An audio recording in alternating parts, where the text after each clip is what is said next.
Muito bem, segundo ano, estamos aqui mais uma vez para mais uma aula de geografia. Dessa vez como tema, como vocês mesmos podem observar, Brasil no mundo globalizado.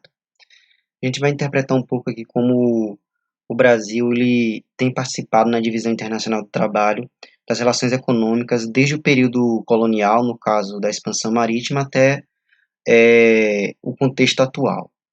Tá, a primeira imagem é absolutamente importante ser compreendida porque ela é uma espécie de introdução que a gente vai estudar da importância do Brasil no cenário econômico mundial. Como vocês podem observar, essa primeira imagem, que é em gráfico pizza, né, obviamente com a imagem temática da moeda, mas na década de 90, 15% das empresas que atuavam no Brasil eram estrangeiras e 85% dessas empresas eram nacionais ou estatais, majoritariamente estatais. Como nós estudamos sobre o Brasil no século XXI, na verdade, o processo em que o Brasil foi se transformando, sobretudo nos governos de Collor, Fernando Henrique e por um período curto de Itamar Franco, foi introduzindo algumas ações econômicas ligadas ao neoliberalismo. Em 2002, que foi o último governo de Fernando Henrique, vocês podem observar que a porcentagem de números de empresas estrangeiras aumentou significativamente em relação ao de 90.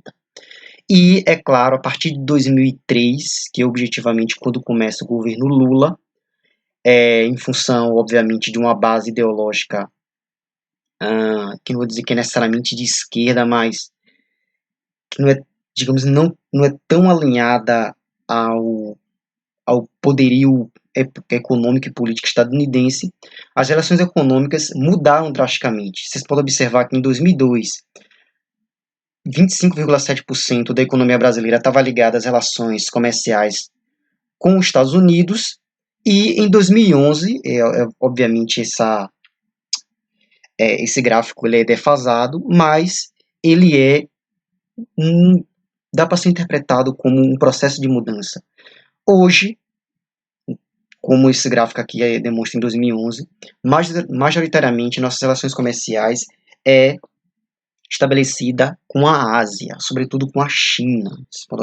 Enfim, não vou interpretar o gráfico detalhadamente, senão a gente vai perder bastante tempo. Tá. Brasil, globalização e subdesenvolvimento. Não existe uma teoria única sobre as origens do subdesenvolvimento. É curioso que essa classificação é sempre de cima para baixo, no sentido de uma hierarquia econômica, ou seja, os mais ricos que costumam classificar os países menos desenvolvidos, ou os países que não são tão fortes economicamente. Há uma teoria única sobre as origens do subdesenvolvimento, ou sobre suas razões. Entretanto, diversos estudiosos concordam que os dois processos devem ser entendidos em sua dimensão histórica, ou seja, um processo histórico que construiu essa desigualdade social, essa diferença gritante em termos de países ricos e países menos desenvolvidos, ou se quiser chamar de países pobres, na qual a convergência de fatores externos e internos explica as diferenças econômicas e sociais entre os países do mundo.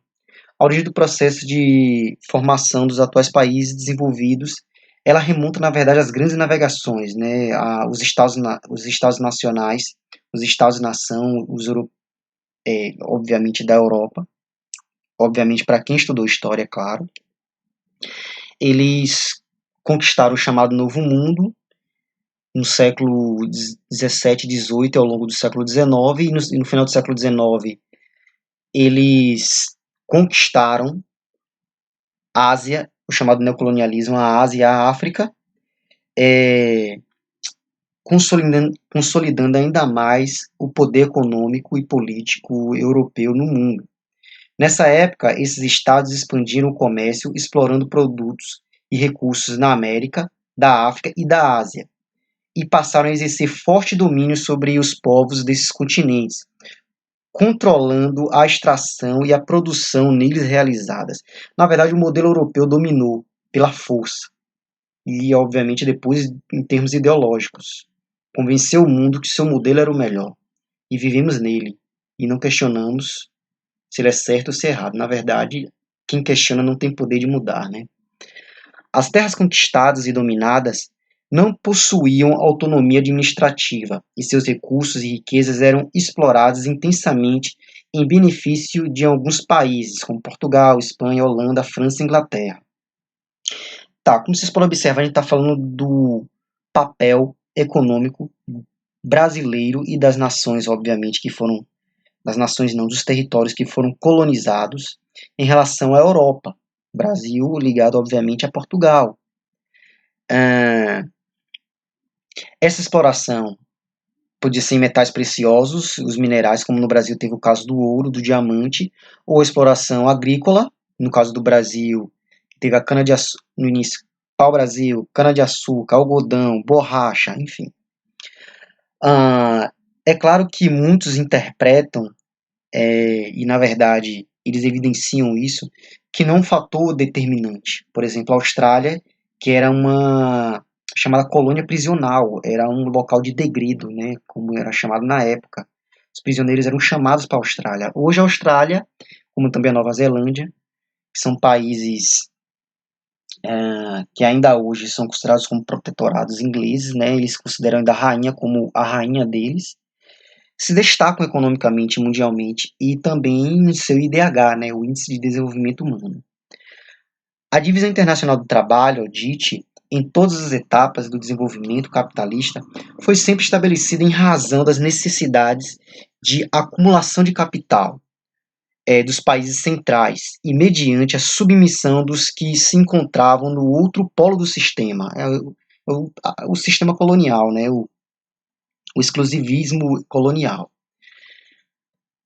O Brasil, antes de conseguir sua independência, se encontrava nessa situação extremamente desfavorável.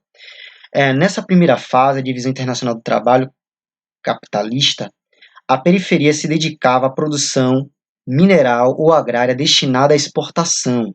O tipo de produto era determinado exclusivamente pela necessidade do consumo dos países mais ricos, ou seja, algumas coisas, digamos assim, ou boa parte delas, não mudou de maneira significativa, né? Muito embora alguns países que antes eram explorados passou a ser também exploradores. No caso do Brasil, a cana-de-açúcar, o ouro, o café e outros poucos produtos de exportação marcaram as fases da economia, que sucederam ao longo de 4 séculos, limitando o desenvolvimento de um mercado consumidor interno e de uma economia mais dinâmica. O Brasil sempre foi podado, né? Então, ainda hoje, o principal destaque econômico brasileiro é a produção de commodities, que a gente vai ver um pouquinho mais à frente o que significa necessariamente em termos econômicos essas commodities. As elites brasileiras que deviam sua posição social e política ao fato de a economia do país estar voltada para o mercado externo, nunca se mobilizaram para melhorar a capacidade de consumo e a qualidade de vida da população, pois esta não constituía o seu alvo, ou seja, o seu mercado, diferente dos Estados Unidos, que desde o início, evidentemente que há uma classificação que diferencia o processo de colonização brasileira, que é chamado de colônia de exploração,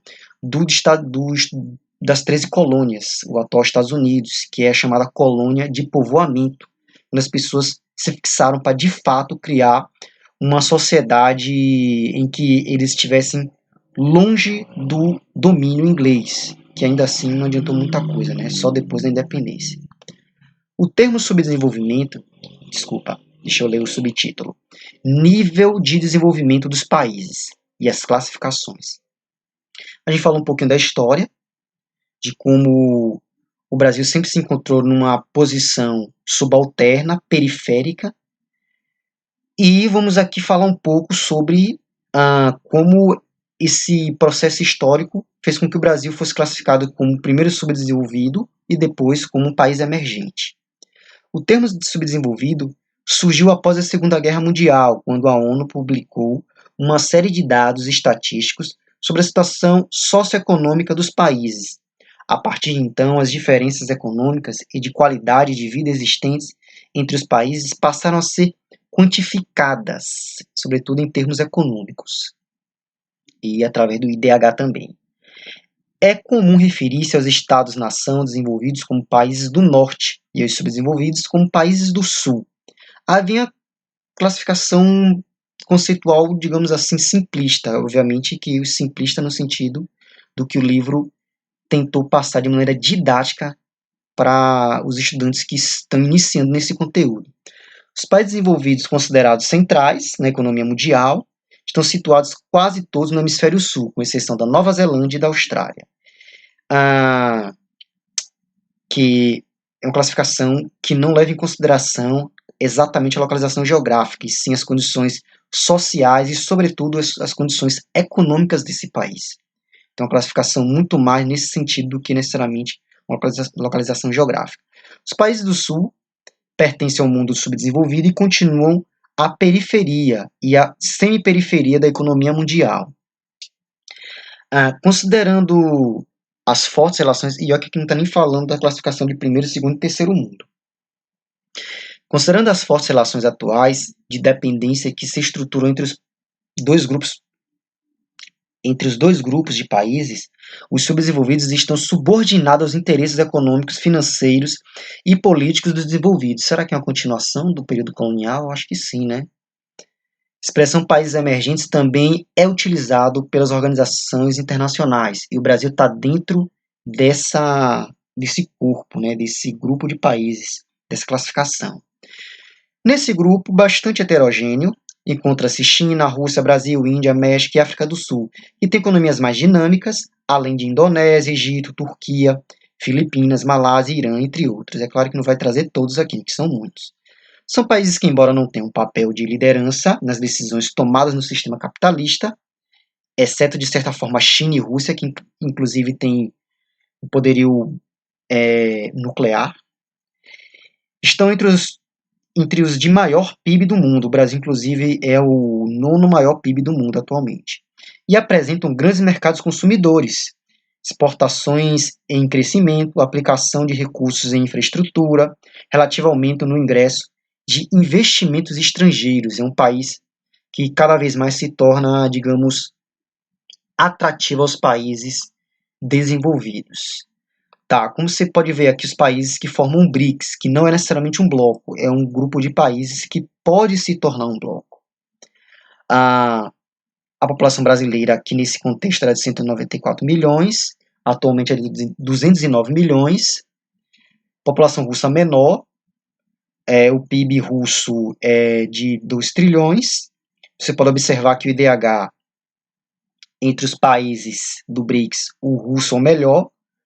O pior deles é o da Índia, que inclusive tem uma população de 1,2 bilhões, que provavelmente já ultrapassou facilmente a casa dos 300 milhões, além do 1 bilhão.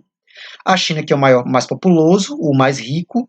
O IDH não é, digamos assim, dos melhores, mas evidentemente que a cada ano é lançado um novo ranking, provavelmente melhorou significativamente. A África do Sul, que é o mais, digamos, em termos de PIB, o mais pobre, tem uma posição relativamente boa em relação à Índia, e a renda per capita, como vocês podem observar, está bem melhor do que a da Índia. Tá. Principais características dos países subdesenvolvidos. O subdesenvolvido caracteriza-se principalmente por graves problemas sociais. Será que estamos falando do Brasil? Claro que sim. Grande desigualdade entre os grupos sociais, capacidade limitada de desenvolvimento tecnológico e dependência financeira em relação ao mundo desenvolvido e às organizações financeiras internacionais. Tá, uma das coisas que a gente vai ver aqui de maneira notória, porque o Brasil é um país que tem um dos grandes PIBs, mas é um PIB de, digamos assim, de risco. Porque o Brasil não investe em tecnologia, é muito dependente ainda de boa parte das tecnologias que advém de fora da nossa nação. Não há um investimento em tecnologia de ponta aqui nesse país. Ou melhor, há um investimento ainda muito pífio, muito escasso, muito insignificante em relação aos demais países mais poderosos. É preciso considerar, entretanto, que os países subdesenvolvidos são diferentes entre si, já sabemos disso, já sabemos disso. Alguns possuem elevada capacidade de produção, atraem volumes expressivos, como o caso da China. No, no outro extremo aparece uma grande quantidade de países excluídos da ordem econômica mundial, que dependem de ajuda humanitária, inclusive, para a sobrevivência da população faminta, que não tem oportunidades de trabalho nem condições de obter renda. A maioria das vezes, esses países se encontram na África e por questões de conflitos étnicos, conflitos que envolvem guerras civis ou entre nações africanas. A maioria das vezes são conflitos étnicos, que, de maneira indireta, têm relação com grandes empresas de origem estadunidense ou europeia. Acho que a melhor indicação para vocês assistirem como filme é o Diamante de Sangue, né? Tem um documentário também que é muito bom, falando sobre como o cacau ele é fruto de trabalho escravo, que é trabalho na Costa do Marfim, em Gana. A ineficiência dos meios de transporte eleva os custos dos produtos, o que prejudica a concorrência no mercado internacional. O sistema de comunicação é precário, as tarifas de ligações internacionais são muito elevadas e não há uma estrutura adequada do acesso à internet. A China está aproveitando esse contexto para se inserir no mercado africano de maneira muito, eu diria, predatória, eu diria. As falhas na transmissão de energia são frequentes, provocando perdas nas diversas atividades econômicas. Integração regional é escassa, devido à pequena diversidade de produção e às dificuldades financeiras.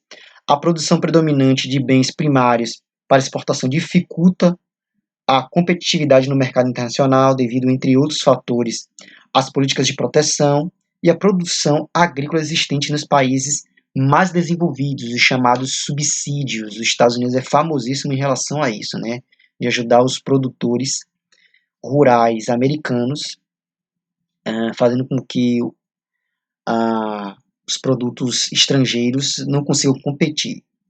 O subdesenvolvimento não é fruto da globalização, mas a integração global acentuou a distância entre países ricos e pobres. Além disso, ainda é elevada a quantidade de pessoas vivendo em condições de pobreza até mesmo nos países desenvolvidos. Não acha que nos Estados Unidos todo mundo é rico, não, viu? Pelo amor de Deus, e na Europa também. Os países do G8, grupo que inclui 7 países, entre os mais ricos e a Rússia, que não é uma das mais ricas, mas enfim, ela tem a bomba nuclear, né?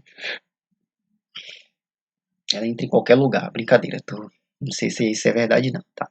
No início do século XXI, eram responsáveis pela produção de cerca de 50% de toda a riqueza do mundo.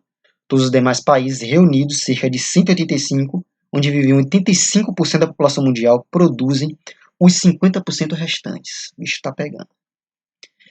Em 1889, o economista John Williamson reuniu o pensamento das grandes instituições financeiras, FMI, Banco Mundial, BIRD, né, enfim, e também do governo estadunidense, que pretendiam resolver a crise dos países subdesenvolvidos, particularmente os da América Latina, e propor caminhos para o desenvolvimento, chamado Consenso de Washington. É claro que os americanos, quer dizer, os estadunidenses, não dá ponto sem nó, cara.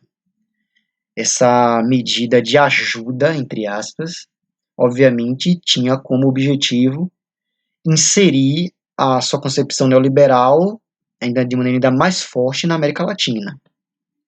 Quais eram os critérios para que esses países recebessem a ajuda, digamos assim, desse consenso de Washington? Realizar uma reforma fiscal, isto é, alterações no sistema de atribuição e de arrecadação de impostos, para que as empresas pudessem pagar menos e adquirir maior competitividade, executar a abertura econômica, com liberalização das exportações e das importações, ampliação das facilidades para entrada e saída de capitais e privatização de empresas estatais, será? Promover o corte de salários e a demissão de funcionários públicos em excesso e realizar mudanças na previdência social, nas leis trabalhistas e no sistema de aposentadoria, para diminuir a dívida do governo, a chamada dívida pública. Tá observando aí, né? Tá. Para serem considerados confiáveis, confiáveis, desculpa, diminuindo o risco país, os países deviam cumprir as normas e as sugestões do Consenso de Washington. Não era obrigatório, mas obviamente era como se seu patrão estivesse pedindo um favor a você, né? Que você obviamente ia negar, né? Críticas à rigidez das regras determinadas pelo consenso levaram ao surgimento de ideias denominadas pós-consenso de Washington, em que se busca aliar o controle da inflação e o desenvolvimento econômico acelerado dos países subdesenvolvidos. Tá, eu não vou ler esse texto, quem quiser pausar o vídeo e ler esse texto, senão o vídeo vai ficar longo demais, eu vou adiantar lá. A abertura econômica no Brasil, sobretudo no governo Fernando Collor de Mello, que começou. Foi no início da década de 1990, com a redução dos impostos de importação promovida pelo governo Collor, que os produtos importados passaram a ingressar de forma maciça no mercado brasileiro. A oferta de produtos cresceu e os preços de algumas mercadorias caíram ou se estabilizaram, indicando que as medidas de combate à inflação eram corretas. Só que teve um problema, filhão. A indústria nacional foi prejudicada com isso. A indústria nacional não estava preparada para competir com os produtos estrangeiros. Então, muitas fábricas elas tiveram prejuízo e foram à falência. E a balança comercial acumulou déficits por vários anos no decorrer da década de 1990. O governo, ao mesmo tempo, passou a estimular os investimentos externos no Brasil mediante incentivos fiscais e privatização das empresas estatais. No Brasil houve ainda a concessão do sistema de transporte, sobretudo rodovias. É o que nós conhecemos como pedágio, né, lindos? Uma empresa, a estrada não é da empresa, a estrada é do Estado, no caso nossa, só que o Estado concede àquela empresa para que ela invista em termos estruturais e, é claro, a manutenção dela e, em troca disso, cobrar um pedágio para exploração por empresas privadas, o fim da proibição da participação estrangeira no setor de comunicação. Como vocês podem observar aí que as grandes empresas de telecomunicação e comunicação foi completamente privatizado. Vocês podem observar TIM, Claro, Oi, a Vivo, que são as empresas que dominam a área de comunicação no Brasil. O processo de abertura da economia brasileira foi rápido e mal estruturado. Muitas empresas não conseguiram se adaptar à nova realidade do mercado. Seus controladores preferiram vendê-las a correr o risco de falir. As multinacionais, então, apressaram-se em comprar essas empresas ou associaram-se a elas. Em apenas uma década, as multinacionais mais que dobraram sua participação nas empresas brasileiras. As multinacionais investiram maciçamente em tecnologia, e isso, em geral, reduziu significativamente os postos de trabalho, sobretudo aqueles ocupados pelas pessoas sem qualificação. Ainda hoje é um problema gravíssimo no Brasil em termos de mercado de trabalho. A péssima, não vou dizer péssima, estou exagerando, mas o Brasil ainda carece muito de, digamos, uma dedicação maior, tanto em termos estatais, ou seja, o governo se responsabilizar por uma formação mais refinada dos trabalhadores, como o próprio trabalhador. O brasileiro ele faz um curso técnico e pronto, acabou. Sobretudo os homens. As mulheres se dedicam muito mais à formação técnica, acadêmica, né? Então, futuramente, provavelmente elas irão ocupar postos muito mais elevados em relação aos trabalhadores masculinos. Sobretudo aqueles ocupados pelas pessoas sem qualificação ou com escolarização baixa. Valorize também da terceirização de atividades, ou seja, repassaram serviços para outras empresas, terceiros, criando redes de subcontratação. Aquela empresa que contrata outra empresa, que essa empresa contrata mais outra empresa. É o que a gente chama aqui na Bahia, não sei se em outros lugares chamam, de gata. Ou ilegal, enfim, não sei qual a situação jurídica da empresa, mas elas são acusadas de, digamos assim, péssimas condições de trabalho. A privatização sofreu muitas críticas por vários setores privatizados, eram considerados estratégicos e por estarem na base do processo de produção, como a siderurgia e a mineração. Criticou também, isso aqui é a piada, como sempre no Brasil, né? Criticou-se também o fato de parte do dinheiro para as privatizações ter sido emprestada pelos cofres públicos, ou seja, você tomou dinheiro emprestado do governo para comprar uma empresa do governo. Enfim, né? Sobretudo o BNDES. O Brasil globalizado caracterizou-se por um processo de desnacionalização da economia, ou seja, destatilização. Eu não vou conseguir falar essa palavra não.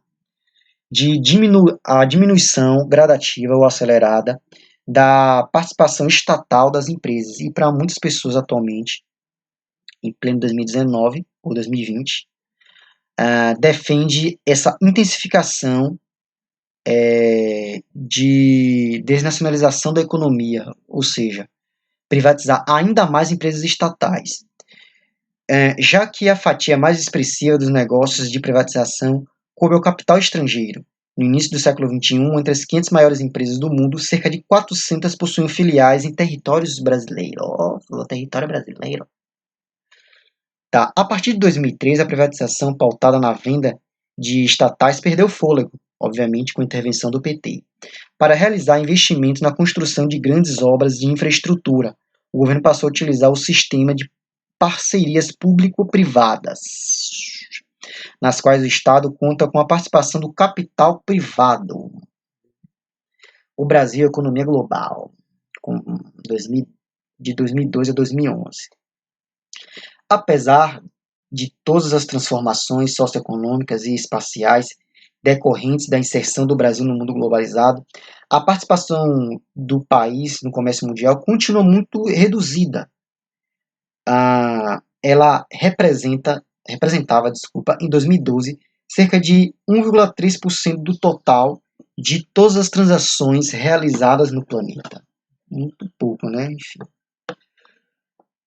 A balança comercial brasileira. Você pode observar aqui na imagem, exportações.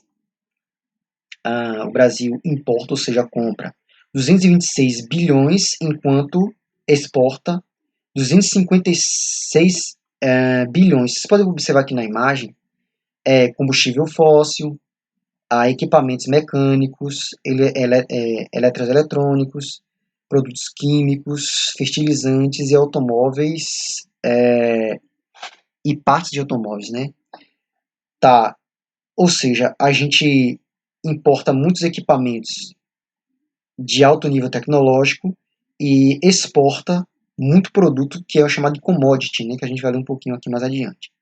As exportações brasileiras ainda estão muito baseadas nas commodities, mercadorias que são matéria-prima, intensivas em recursos naturais, com reduzido ou praticamente nenhum processo de elaboração em diversas etapas, ou seja, é um produto mais barato, que obviamente, para ter um lucro maior, você tem que produzir muito. É muito diferente você vender um bolo e vender o ovo, matéria-prima, e vender já o material processado, que é mais caro. O que apresenta baixo índice de industrialização.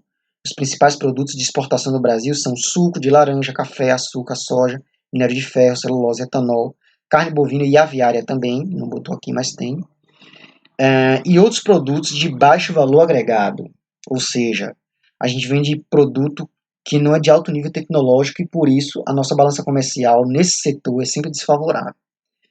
Já os principais produtos importados pelo Brasil têm custo elevado, são bens de consumo de alta tecnologia, máquinas e equipamentos industriais, computadores e produtos eletrônicos, entre outros. Como vocês podem observar, a nossa balança até esse momento aí, ela é favorável. No entanto, a diferença, digamos assim, o superávit, né, no caso, a diferença entre o que a gente lucra exportando e o que a gente gasta importando é muito baixa, muito reduzida. Então, economicamente, o país não cresce. Se ocorresse um investimento na área de tecnologia, de alguma forma, talvez a nossa lucratividade seria maior.